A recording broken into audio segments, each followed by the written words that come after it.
Inside this box is the #1 camera that I would recommend to any beginner just starting out. But before I show you what's inside, let's break down just why this perhaps boring choice is actually the best investment you can make, and I'll show you exactly what it can do. Now, just so we don't get tempted, I'm going to lock this box, and the code to unlock this padlock is a clue as to what the camera inside is. I've broken this video down into the 4 most compelling reasons why you should buy this camera first if you're thinking of learning photography. After each reason, I'll enter the next number into this lock, but pay attention, because each number will give you a clue as to what the camera is. Follow along and see if you can figure it out before the great reveal. Now, let's not waste any more time and get going. If there is one thing that this camera does right, it's delivering fantastic image quality. You'll have nobody to blame but yourself if you end up getting bad photos. The full frame sensor in this camera boasts an impressive 21 megapixels. Also, it's full frame.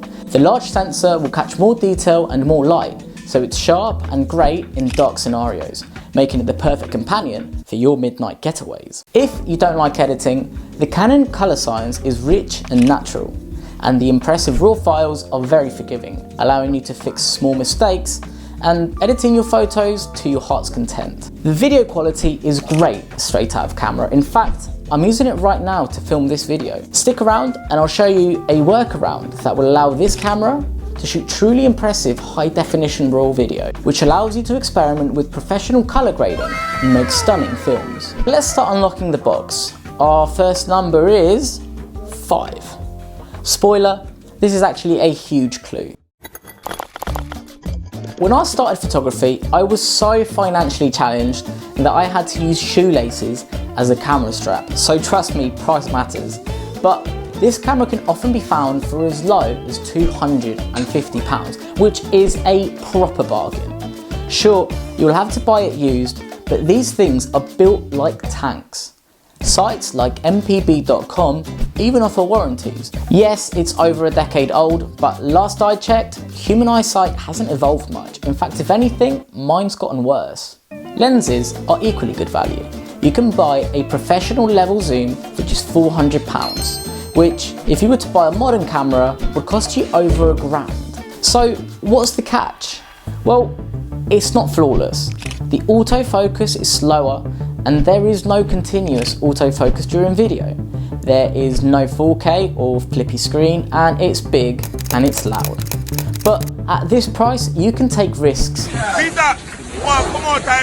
without being worried about the gear.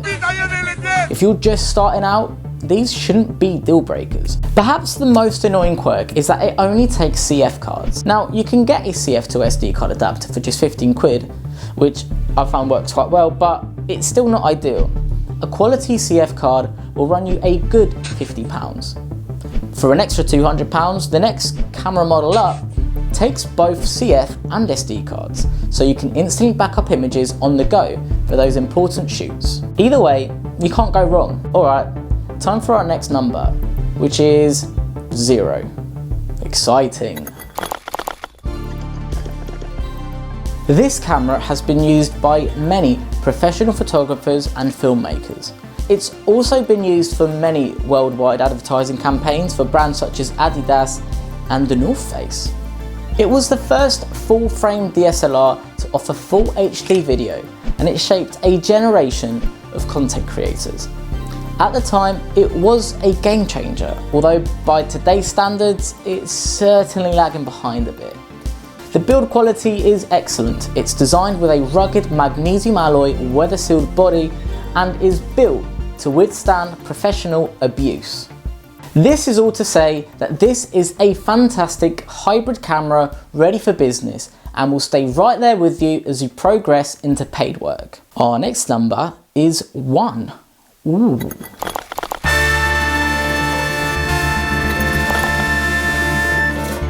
Now, the problem with most beginner cameras is at the moment that you learn a thing or two about photography, you realise just how useless it was, and it just starts gathering dust, meaning that you've wasted your money. Not with this camera though.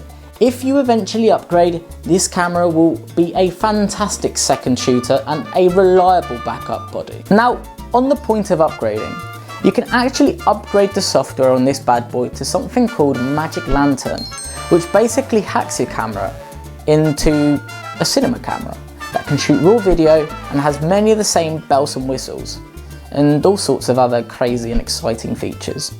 I'll probably make a video on this soon, but for now, I've left the link in the description if you're interested. Now, let's unlock this box so I can illustrate the point I'm about to make a lot better. Alright, so the code is 5011.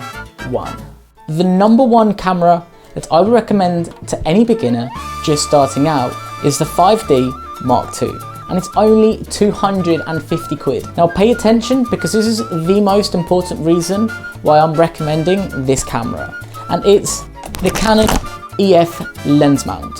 Lenses are even more important than your camera choice.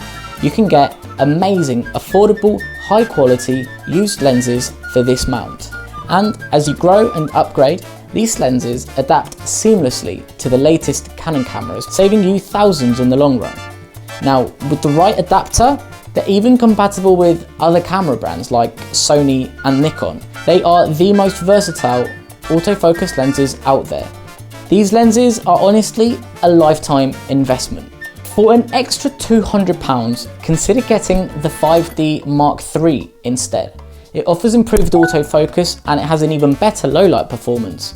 It also introduces an SD card slot for instant backups.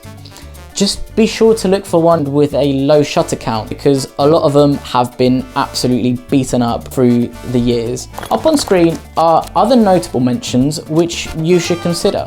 The Canon 6D, it uses SD cards instead of CF cards, and it's slightly better in low light, but it's £100 more expensive and the autofocus is less reliable. Then you've got the Nikon D610. That one has 2 SD card slots and better autofocus, and it's slightly better in low light, but it's £100 more expensive and you can't shoot raw video with it. Also, their lenses don't adapt as well to other brands like the Canons do. The Sony A7 is also a fantastic camera to consider. It's half the size and half the weight. It has a tilting screen. It has better autofocus. It shoots 1080p 60. It's better in low light. However, it's £100 more expensive, and most importantly, the lenses for it are significantly more expensive and they don't adapt very well to other brands. Now, the Sony also doesn't shoot raw video with the Magic Lantern software, because you can only get that for Canon. If you're wondering what lens you should get to go with your brand new 5D Mark II, then check out the video I've just released where I uncover the perfect lens for beginners. So make sure you check that out. I've put the link in the description.